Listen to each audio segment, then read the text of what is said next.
Hello everyone, स्वागत है आप सभी का द एग्ज़ाम ट्यूटर के इस नए सेशन में। फ्रेंड्स, आज की इस वीडियो में हम कवर करने वाले हैं आरआरबी एनटीपीसी के लिए जीके जीएस के 40 मोस्ट इंपॉर्टेंट मिसलेनियस क्वेश्चंस के प्रैक्टिस सेट को। ये जो 40 क्वेश्चंस रहने वाले हैं इस प्रैक्टिस सेट में, ये आपके एग्जाम के पॉइंट ऑफ व्यू से काफ़ी इंपॉर्टेंट होने वाले हैं, क्योंकि इस वीडियो में जो भी क्वेश्चंस लिए गए हैं वो सभी most important most repeated question जो हैं इस वीडियो में लिए गए हैं। तो आप कॉपी और पेन लेकर के बैठ जाइएगा और इस प्रैक्टिस सेट को अपने एग्जाम से पहले का एग्जाम मान करके जो है परफॉर्म कीजिएगा और देखिएगा कि इन 40 क्वेश्चंस में से आपके कितने क्वेश्चन सही होते हैं। और लास्ट में मुझे कमेंट बॉक्स में कमेंट करके ज़रूर बताइएगा कि इन 40 क्वेश्चंस में से आपके कितने क्वेश्चन सही हुए हैं। तो अब बिना देरी करते हुए बढ़ते हैं अपनी वीडियो की ओर, जिसमें हमारा फर्स्ट क्वेश्चन है, विच of the following is not a Jovian planet. निम्नलिखित में से कौन सा जोवियन ग्रह नहीं है। तो देखिए फ्रेंड्स, जोवियन ग्रह, जोवियन प्लैनेट क्या होते हैं। तो देखिए फ्रेंड्स, ये ऐसे ग्रह होते हैं जो मुख्य रूप से गैसों के बने होते हैं। किससे? जो ग्रह मुख्य रूप से गैसों के बने होते हैं उन्हें कहा जाता है जोवियन ग्रह, और इन्हें विशाल ग्रह के रूप में भी जाना जाता है या फिर ग्रेट प्लैनेट के नाम से भी इन्हें जाना जाता है। हमारे सौरमंडल में ऐसे कौन कौन से ग्रह हैं जो कि जोवियन ग्रह हैं। तो देखिए फ्रेंड्स, जुपिटर,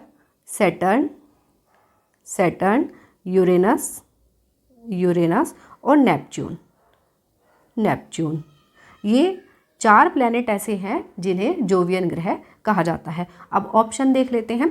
तो देखिए ऑप्शन में दिया है मार्स, तो मार्स जो है, इसमें मैंने नहीं बताया, तो मार्स जो है ये एक जोवियन प्लैनेट नहीं है, तो इसका आंसर यही हो जाएगा। बाकी जुपिटर मैंने बताया, सैटर्न और यूरेनस ये क्या है, ये जोवियन प्लैनेट हैं। तो याद रखिएगा मार्स जो है ये जोवियन ग्रह नहीं है, आंसर हो जाएगा हमारा ऑप्शन ए। नेक्स्ट क्वेश्चन की तरफ बढ़ते हैं। नेक्स्ट क्वेश्चन है हमारा, how many years ago did the big bang event occur. Big bang की घटना कितने वर्ष पूर्व हुई। तो देखिए फ्रेंड्स, ये जो बिग बैंग की घटना है इसे बिग बैंग थ्योरी के नाम से जाना जाता है। किस नाम से? बिग बैंग थ्योरी के नाम से जाना जाता है। और ये जो बिग बैंग थ्योरी है ये किसके द्वारा दी गई थी? तो जॉर्ज लेमेत्रे के द्वारा जो है ये बिग बैंग थ्योरी दी गई थी। एग्जाम में क्वेश्चन पूछ लिया जाता है कि बिग बैंग की जो थ्योरी है किसने दी थी, तो आंसर हो जाएगा जॉर्ज लेमेत्रे ने दी थी। अब ये जो बिग बैंग की थ्योरी है ये किसके बारे में बताती है? तो ये यूनिवर्स की ओरिजिन के बारे में बताती है। किसके बारे में? यूनिवर्स की ओरिजिन के बारे में बताती है बिग बैंग थ्योरी। और ये जो थ्योरी है ये मोस्ट वाइड और मोस्ट एक्सेप्टेड थ्योरी है। और ये क्या कहती है? तो देखिए फ्रेंड्स, इस थ्योरी के अकॉर्डिंग यूनिवर्स जो है ये एक बहुत ही छोटे, गर्म और डेंस पॉइंट से एक्सपेंड हुआ है। और इसके अकॉर्डिंग ये जो घटना है ये कितने साल पुरानी है? तो 13.8 बिलियन ईयर्स एगो की जो है ये घटना है, यानी कि 13.8 अरब वर्ष पुरानी जो है ये घटना है। तो याद रखिएगा आंसर हो जाएगा हमारा option D, 13.8 billion years ago. Next question की तरफ बढ़ते हैं। नेक्स्ट क्वेश्चन है हमारा, coal is an example of which of the following type of rock. कोयला निम्नलिखित में से किस प्रकार की शैल का उदाहरण है। तो देखिए फ्रेंड्स, कोयला जो है, कोयले का निर्माण कैसे होता है। तो देखिए फ्रेंड्स, जो पृथ्वी है, पृथ्वी के नीचे या मलबे के नीचे पौधों और जानवरों के नीचे जो अवशेष दब जाते हैं उनसे निर्माण होता है कोयले का। और ये जो दबे हुए अवशेष होते हैं ये समय के साथ प्रेशर और हीट के कारण जो है चट्टानों के रूप में जमा हो जाते हैं, और इस प्रकार की चट्टान को क्या कहा जाता है? सेडिमेंट्री रॉक कहा जाता है। तो कोयला जो है ये किस प्रकार की चट्टान का उदाहरण है? तो सेडिमेंट्री रॉक, यानी कि अवसादी सेल का उदाहरण है। इसके और क्या एग्जाम्पल हो सकते हैं? तो सैंडस्टोन इसका एग्जाम्पल है, और लाइमस्टोन इसका एग्जाम्पल है। लाइमस्टोन और कोयला हमने पढ़ाई है, यानी कि कोल इसका एग्जाम्पल है। देखिए फ्रेंड्स, भारत में मुख्य रूप से 3 प्रकार की शैल पाई जाती हैं। एक तो है आग्नेय शैल जिसे इग्नियस रॉक कहा जाता है, दूसरा है अवसादी सेल जिसको सेडिमेंट्री रॉक कहा जाता है, और तीसरा है कायांतरित सेल यानी कि जिसे मेटामॉर्फिक रॉक कहा जाता है। आग्नेय सेल की अगर हम बात करें तो आग्नेय सेल या इग्नियस रॉक का निर्माण कैसे होता है? तो जो पृथ्वी से निकलने वाला मैग्मा होता है या जो लावा होता है उससे निर्माण होता है इग्नियस रॉक का। इग्नियस रॉक के एग्जाम्पल क्या हो सकते हैं? तो देखिए ग्रेनाइट इसका एग्जाम्पल है, बेसाल्ट इसका एग्जाम्पल है। तो ये क्या है? ये इसके एग्जाम्पल है इग्नियस रॉक के या फिर आग्नेय शैल की। मेटामॉर्फिक रॉक की अगर हम बात करें तो देखिए इसका हिंदी में नाम होता है कायांतरित सेल, मतलब जिसका कायांतरण हो जाता है, यानी कि उसकी काया में रूपांतरण हो जाता है। तो देखिए फ्रेंड्स, कोई भी किसी भी प्रकार की चट्टान में प्रेशर और हीट के प्रभाव में आने से अगर उसकी संरचना और बनावट में परिवर्तन हो जाता है तो उसे कहा जाता है मेटामॉर्फिक रोग। मेटामॉर्फिक रोग के एग्जाम्पल क्या हो सकते हैं? तो देखिए इसका एग्जाम्पल है मार्बल और स्लेट। ये किसके एग्जाम्पल हैं? मेटामॉर्फिक रोग के एग्जाम्पल हैं। तो याद रखिएगा, क्योंकि एग्जाम में ना क्वेश्चन पूछ लिया जाता है कि ग्रेनाइट किस प्रकार की सेल का उदाहरण है। जैसे कोयला पूछा है, इसी तरीके से पूछा जा सकता है, इसलिए मैंने आपको इसके एग्जाम्पल बता दिए हैं। तो ये सब याद रखिएगा। इस क्वेश्चन का आंसर हो जाएगा हमारा option B, sedimentary rocks. Next देख लेते हैं। नेक्स्ट क्वेश्चन है हमारा, the percentage of helium gas in the atmosphere by volume is. वायुमंडल में हीलियम गैस का आयतन के अनुसार प्रतिशत कितना होता है? तो देखिए फ्रेंड्स, वायुमंडल में हीलियम जो गैस है उसका आयतन के अनुसार प्रतिशत होता है 0.0005%। याद रखिएगा, 0.0005% जो है वायुमंडल में हीलियम गैस का आयतन के अनुसार प्रतिशत होता है। तो इस क्वेश्चन का आंसर हो जाएगा हमारा ऑप्शन सी। नेक्स्ट देख लेते हैं। नेक्स्ट क्वेश्चन है हमारा, the Sargasso Sea is a part of which ocean. Sargasso सागर किस महासागर का भाग है?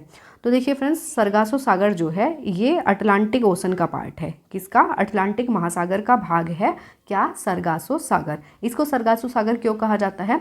तो देखिए फ्रेंड्स, इसमें एक प्रकार की शैवाल यानी कि एल्गी पाई जाती है, जिसका नाम क्या है? सरगासम। इसी की वजह से इसका नाम क्या पड़ा है? Sargasso Sea. याद रखिएगा, किस महासागर में है? अटलांटिक महासागर में है। नेक्स्ट देख लेते हैं। नेक्स्ट क्वेश्चन है हमारा, which water body separates Andaman and Nicobar. Andaman और निकोबार को कौन सा जल क्षेत्र अलग करता है? तो अंडमान और निकोबार को जो है ये 10 डिग्री चैनल अलग करता है। 10 डिग्री चैनल आंसर हो जाएगा हमारा ऑप्शन डी। नेक्स्ट देख लेते हैं। नेक्स्ट क्वेश्चन है हमारा, the Kashmir valley is situated between which of the following two mountain ranges. Kashmir घाटी निम्नलिखित में से किन दो पर्वत श्रेणियों के बीच स्थित है? तो कश्मीर घाटी जो है ये ग्रेटर हिमालय और पीर पंजाल श्रेणी के बीच स्थित है। किस किस के बीच? कश्मीर घाटी जो है ये ग्रेटर हिमालय और पीर पंजाल श्रेणी के बीच स्थित है। याद रखिएगा, आंसर हो जाएगा हमारा ऑप्शन बी। नेक्स्ट क्वेश्चन की तरफ बढ़ते हैं। नेक्स्ट क्वेश्चन है हमारा, Pochampad project is established on which river. Pochampad परियोजना किस नदी पर स्थापित की गई है? तो देखिए फ्रेंड्स, पोचमपद परियोजना जो है ये गोदावरी नदी पर स्थापित की गई है। किस नदी पर? गोदावरी नदी पर स्थापित की गई है पोचमपद परियोजना।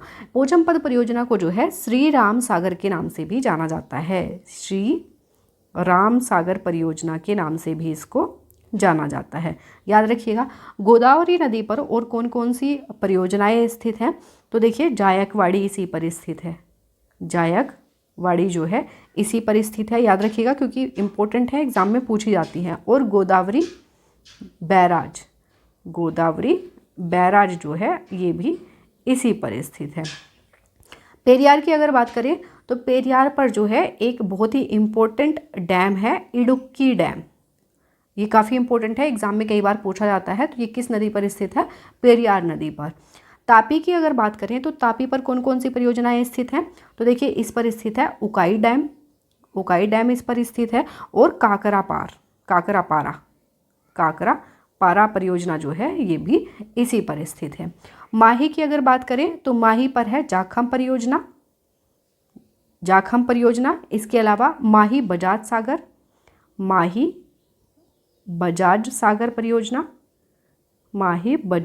सागर परियोजना ये किस पर स्थित है? ये माही नदी पर स्थित है। तो याद रखिएगा, पोचमपद परियोजना जो है ये किस पर स्थित है? गोदावरी नदी पर स्थित है। और इसे पोचमपद परियोजना को श्री राम सागर परियोजना के नाम से भी जाना जाता है। कंफ्यूज मत होइएगा, श्री राम सागर परियोजना के नाम से भी क्वेश्चन पूछा जा सकता है एग्जाम में। तो आंसर हो जाएगा हमारा ऑप्शन डी। नेक्स्ट देख लेते हैं। नेक्स्ट क्वेश्चन है हमारा, in which state most of the tin is produced in India. Bharat में टिन का अधिकांश उत्पादन किस राज्य में होता है? तो भारत में टिन का अधिकांश उत्पादन होता है छत्तीसगढ़ में। और ये भारत का एकमात्र ऐसा राज्य है जिसमें टिन का उत्पादन होता है। तो याद रखिएगा, आंसर हो जाएगा हमारा ऑप्शन सी, छत्तीसगढ़। नेक्स्ट देख लेते हैं, नेक्स्ट क्वेश्चन है हमारा, in which language did Mahavira give his sermons. Mahavir ने अपना उपदेश किस भाषा में दिया था? तो महावीर ने अपने जो उपदेश दिए थे वो प्राकृत भाषा में दिए थे। किस भाषा में? प्राकृत भाषा में दिए थे। आंसर हो जाएगा ऑप्शन बी। नेक्स्ट क्वेश्चन है हमारा, where did Shunga rulers establish their capital. Shunga शासकों ने अपनी राजधानी कहाँ स्थापित की थी? तो देखिए फ्रेंड्स, जो शुंग वंश था इसकी स्थापना किसके द्वारा की गई थी? तो पुष्यमित्र शुंग के द्वारा जो है इसकी स्थापना की गई थी और उन्होंने अपनी राजधानी पाटलिपुत्र में स्थापित की थी। कहाँ पर? पाटलिपुत्र में जो है इन्होंने अपनी जो राजधानी थी वो स्थापित की थी। लेकिन बाद में जो शुंग शासक हुए, शुंग शासकों ने बाद में अपनी राजधानी को पाटलिपुत्र से बेसनगर, जिसे विदिशा के नाम से भी जाना जाता है, विदिशा में जो है अपनी राजधानी को स्थानांतरित कर दिया था। तो याद रखिएगा, इस क्वेश्चन का आंसर हो जाएगा हमारा option B, Vidisha. Next question की तरफ बढ़ते हैं। नेक्स्ट क्वेश्चन है हमारा, who was the founder of Chedi dynasty. Chedi वंश का संस्थापक कौन था? तो चेदी वंश का संस्थापक था महामेघवाहन। महामेघवाहन जो है ये चेदी वंश का संस्थापक था। आंसर हो जाएगा हमारा ऑप्शन बी।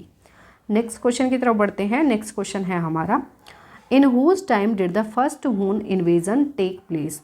प्रथम हूण आक्रमण किसके समय में हुआ था? तो प्रथम हूण आक्रमण जो है ये स्कंदगुप्त के समय में हुआ था। किसके समय में? स्कंदगुप्त के समय में जो है प्रथम हूण आक्रमण हुआ था। और स्कंदगुप्त जो है ये गुप्त साम्राज्य का एक महत्वपूर्ण शासक था और इसने हूणों के आक्रमण को विफल कर दिया था। तो याद रखिएगा, हूण आक्रमण जो है ये किसके समय में हुआ था? स्कंदगुप्त के समय में हुआ था। आंसर हो जाएगा हमारा ऑप्शन सी। नेक्स्ट देख लेते हैं। नेक्स्ट क्वेश्चन है हमारा, when did Mahmud Ghaznavi attack the Somnath temple. Mahmud Ghaznavi ने सोमनाथ मंदिर पर कब आक्रमण किया था? तो महमूद गजनवी ने सोमनाथ मंदिर पर आक्रमण किया था 1025 ईस्वी में। कब किया था? 1025 ईस्वी में जो है महमूद गजनवी ने सोमनाथ मंदिर पर आक्रमण किया था। और महमूद गजनवी का ये कौन सा आक्रमण था? तो 15वां आक्रमण था।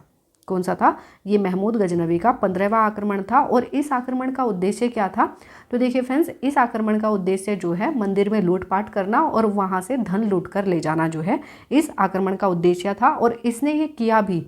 ऐसा माना जाता है कि महमूद गजनवी ने जब सोमनाथ मंदिर पर आक्रमण किया तो ये यहाँ से 20 मिलियन, कितना होता है? 20 मिलियन दिनार जो है लूटकर यहाँ से लेकर गया था। तो याद रखिएगा, महमूद गजनवी ने सोमनाथ मंदिर पर कब आक्रमण किया था? तो 1025 ईस्वी में। आंसर हो जाएगा ऑप्शन डी। नेक्स्ट देख लेते हैं। नेक्स्ट क्वेश्चन है हमारा, हु बिल्ड द 2.5 दिन का झोपड़ा मॉस्क इन अजमेर। अजमेर में 2.5 दिन का झोपड़ा मस्जिद का निर्माण किसने करवाया था? तो देखिए, अजमेर में 2.5 दिन का झोपड़ा मस्जिद का निर्माण करवाया था कुतुबुद्दीन ऐबक ने। किसने? कुतुबुद्दीन ऐबक के द्वारा जो है अजमेर में 2.5 दिन का झोपड़ा मस्जिद का निर्माण करवाया गया था। तो आंसर हो जाएगा हमारा option B, Qutbuddin Aibak. Next question की तरफ बढ़ते हैं। नेक्स्ट क्वेश्चन है हमारा, the ruler of the sultanate period who did not take any share from the tax called khams. सल्तनत काल का वह शासक जिसने खम्स नामक कर से कोई हिस्सा नहीं लिया। तो ऐसा कौन सा शासक हुआ है जिसने खम्स नामक कर से कोई भी हिस्सा नहीं लिया है? तो ये हुआ है फिरोज शाह तुगलक। फिरोज शाह तुगलक ने जो है खम्स नामक कर से कोई भी हिस्सा नहीं लिया था और इसने इस कर को समाप्त कर दिया था। खम्स क्या था? तो देखिए फ्रेंड्स, जो युद्ध होते थे, युद्ध में जब जो भी लूटपाट की जाती थी और लूटपाट करके जो धन वापस लाया जाता था, उस धन में से कुछ हिस्सा जो है शासक का होता था और उस हिस्से को ही क्या कहा जाता था? खम्स कहा जाता था। तो ऐसा कौन सा शासक हुआ है जिसने खम्स नामक कर से कोई भी हिस्सा नहीं लिया था, उसने इस कर को समाप्त कर दिया था? तो फिरोज शाह तुगलक। आंसर हो जाएगा ऑप्शन ए। नेक्स्ट क्वेश्चन की तरफ बढ़ते हैं। नेक्स्ट क्वेश्चन है हमारा, when did the battle of Sirhind take place. Sirhind का युद्ध कब हुआ था? तो सरहिंद का जो युद्ध है ये 22 जून 1555 में लड़ा गया था। 22 जून 1555 में जो है सरहिंद का युद्ध लड़ा गया था। और किस किस के बीच लड़ा गया था? तो देखिए, मुगल साम्राज्य और सूर साम्राज्य के बीच जो है ये सरहिंद का युद्ध लड़ा गया था। याद रखिएगा, कब हुआ था? तो 1555 में हुआ था। आंसर हो जाएगा ऑप्शन डी। नेक्स्ट देख लेते हैं। नेक्स्ट क्वेश्चन है हमारा, who translated Panchatantra into Persian language under the name Anwar e Suhaili. Panchatantra का अनवार ए सुहेली नाम से फारसी भाषा में अनुवाद किसने किया था? तो देखिए, अनवार ए सुहाइली जो है ये किसका फारसी अनुवाद है? तो ये है पंचतंत्र का फारसी अनुवाद। और इसे फारसी में किसने अनुवादित किया था? तो Hussain ibn Ali Waiz al Kashif, पूरा नाम क्या था, Hussain ibn Ali Waiz al Kashif के द्वारा जो है इसको फारसी भाषा में अनुवादित किया गया था इसका पंचतंत्र का। तो पंचतंत्र जो है ये किसके द्वारा लिखी गई थी, तो ये लिखी गई थी विष्णु शर्मा के द्वारा। विष्णु शर्मा के द्वारा जो है पंचतंत्र लिखी गई थी, जिसका फारसी में अनुवाद हुआ किस नाम से, अनवारे सुहाइली के नाम से। तो याद रखिएगा आंसर हो जाएगा हमारा option A, Hussain ibn Ali Waiz al Kashifi. Next देख लेते हैं, नेक्स्ट क्वेश्चन है हमारा, who among the following was given the title of Nizam ul Mulk by the Mughal emperor. निम्नलिखित में से किसे मुगल बादशाह द्वारा निजाम उल मुल्क की उपाधि प्रदान की गई थी।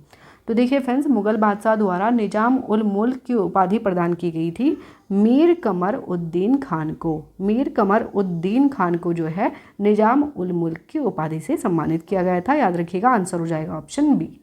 नेक्स्ट देख लेते हैं, नेक्स्ट क्वेश्चन है हमारा, in which year was the permanent settlement system implemented. स्थायी बंदोबस्त व्यवस्था किस वर्ष लागू की गई थी। तो स्थायी बंदोबस्त व्यवस्था जो है ये 1793 में 1793 में जो है इसको लागू किया गया था। और किसके द्वारा, तो लॉर्ड कॉर्नवालिस के द्वारा। लॉर्ड कॉर्नवालिस के द्वारा जो है इसको लागू किया गया था और ये बंगाल, उड़ीसा और वाराणसी के प्रांतों में लागू की गई थी। याद रखिएगा 1793 में। आंसर हो जाएगा ऑप्शन डी। नेक्स्ट देख लेते हैं, नेक्स्ट क्वेश्चन है हमारा, सार्वजनिक सभा वॉज एस्टैब्लिश्ड बाई होम। सार्वजनिक सभा की स्थापना किसके द्वारा की गई थी। तो देखिए सार्वजनिक सभा की स्थापना जो है महादेव गोविंद रानाडे के द्वारा। महादेव गोविंद रानाडे के द्वारा जो है सार्वजनिक सभा की स्थापना की गई थी। और कब की गई थी, तो 1870 में। 1870 में जो है इनके द्वारा सार्वजनिक सभा की स्थापना की गई थी। और इसमें इनके साथ साथ अन्य लोगों ने भी इसकी स्थापना में महत्वपूर्ण भूमिका निभाई थी, जैसे कि गणेश वासुदेव जोशी, एस.एच. साठे और एस.एच. चिपलोनकर। इन लोगों ने भी इसकी स्थापना में महत्वपूर्ण भूमिका निभाई थी। तो याद रखिएगा सार्वजनिक सभा की स्थापना जो है मेनली किसके द्वारा की गई थी, महादेव गोविंद रानाडे के द्वारा। आंसर हो जाएगा ऑप्शन ए। नेक्स्ट देख लेते हैं, नेक्स्ट क्वेश्चन है हमारा, between home was the treaty of Madras signed. Madras की संधि किन के बीच हुई थी। तो मद्रास की जो संधि है ये मैसूर के शासक हैदर अली और ब्रिटिश ईस्ट इंडिया कंपनी के बीच हुई थी। किस किस के बीच, मैसूर के शासक हैदर अली और ब्रिटिश ईस्ट इंडिया कंपनी के बीच ये संधि हुई थी। और कब हुई थी, तो 4 अप्रैल 1769 में, यानी कि 1769 में जो है ये संधि हुई थी। और ये जो संधि है ये प्रथम मैसूर आंग्ल युद्ध के बाद जो है ये संधि हुई थी। मद्रास की संधि किस किस के बीच हुई थी, तो ब्रिटिश ईस्ट इंडिया कंपनी और हैदर अली के बीच जो है ये मद्रास की संधि हुई थी। याद रखिएगा आंसर हो जाएगा हमारा ऑप्शन ए।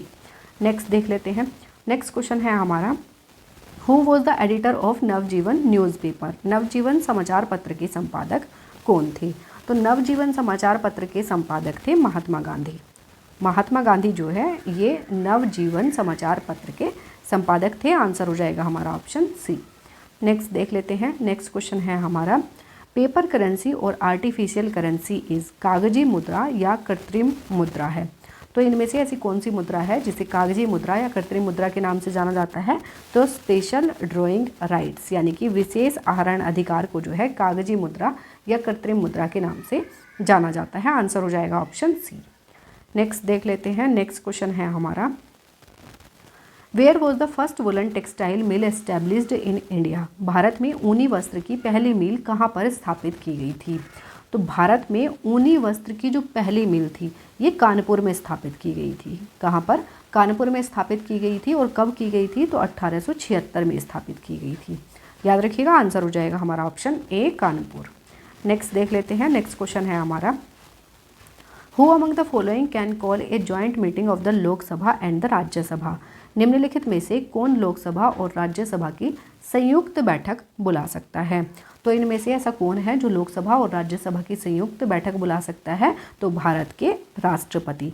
भारत के राष्ट्रपति जो है लोकसभा और राज्यसभा की संयुक्त बैठक बुला सकते हैं। और ये किस अनुच्छेद में दिया है, तो ये दिया है आर्टिकल 108 में। याद रखिएगा आंसर हो जाएगा हमारा ऑप्शन बी, प्रेसिडेंट। नेक्स्ट देख लेते हैं, नेक्स्ट क्वेश्चन है हमारा, under which article of the Indian constitution is the attorney general appointed. भारतीय संविधान के किस अनुच्छेद के अंतर्गत महान्यायवादी की नियुक्ति की जाती है।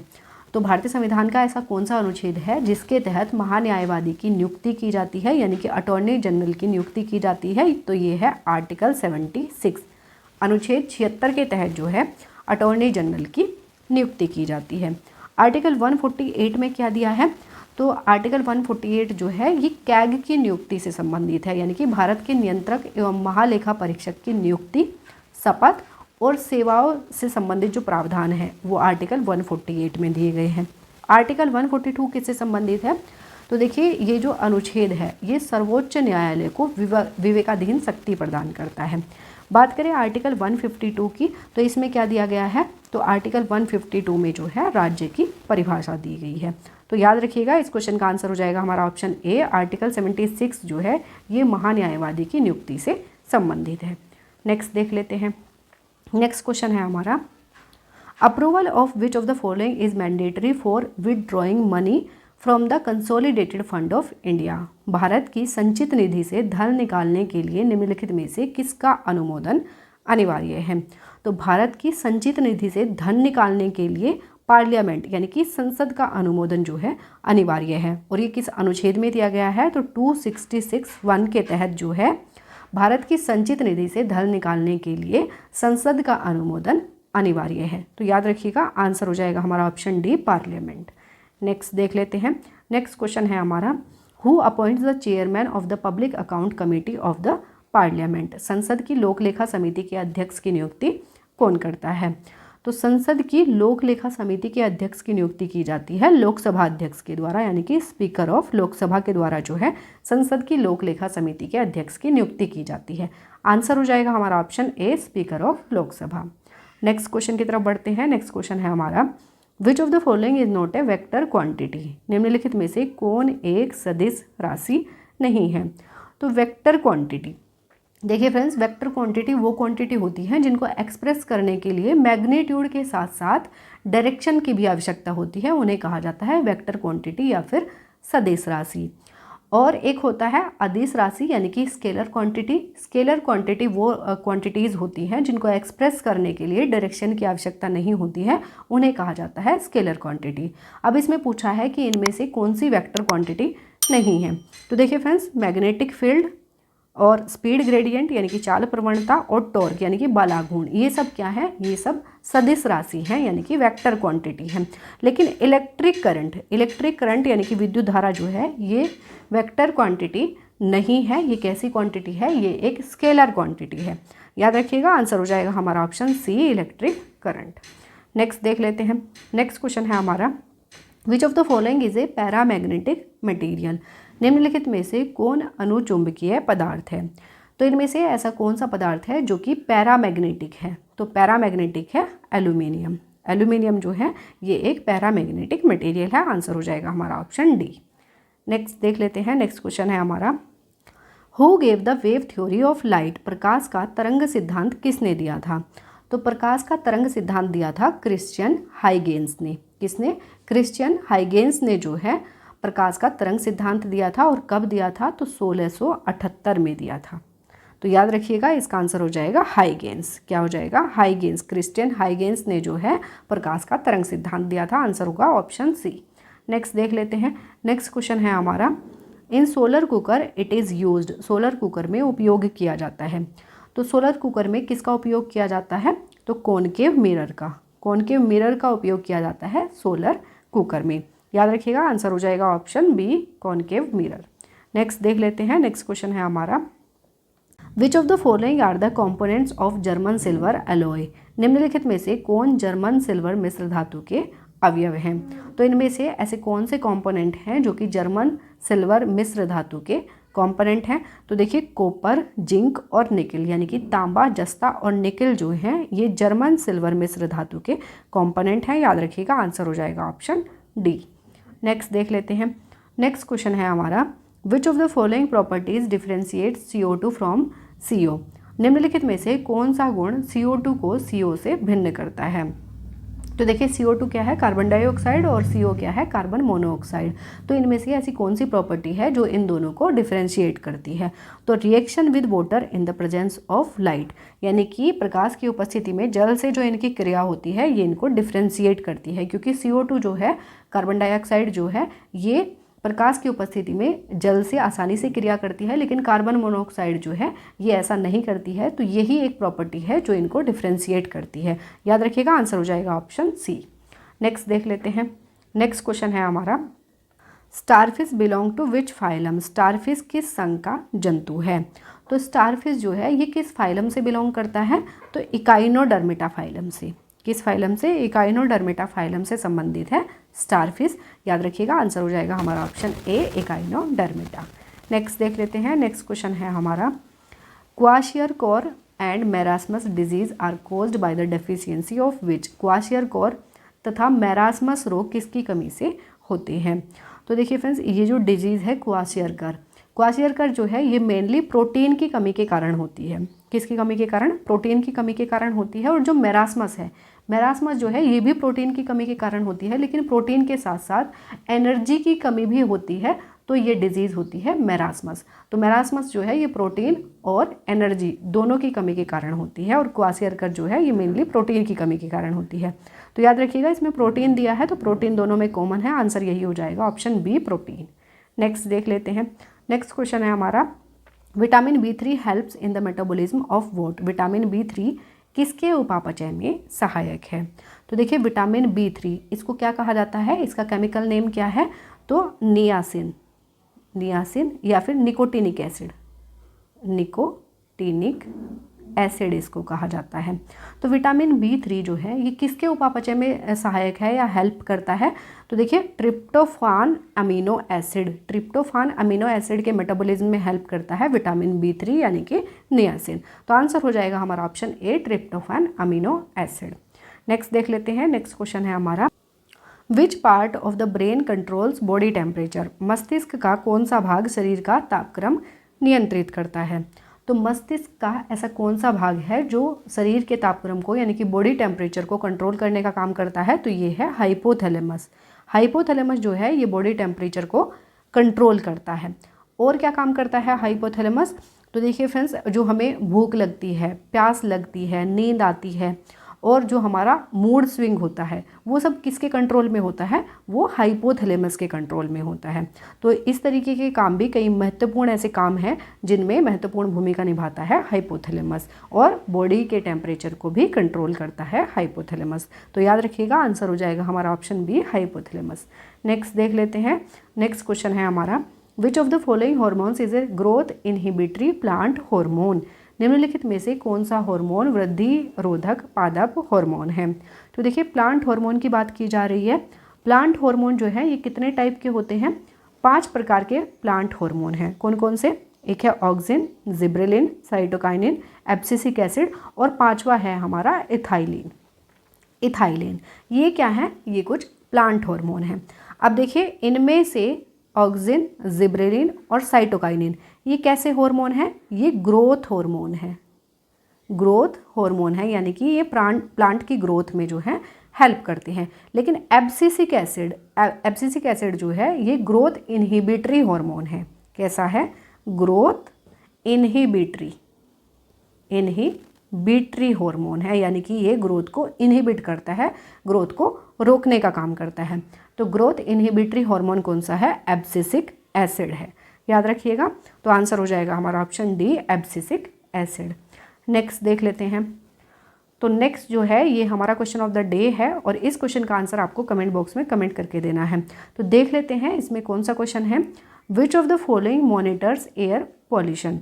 निम्नलिखित में से कौन वायु प्रदूषण को मॉनिटर करता है? ऑप्शंस हैं एल्गी, बैक्टीरिया, लाइकेन या फिर फंजाई।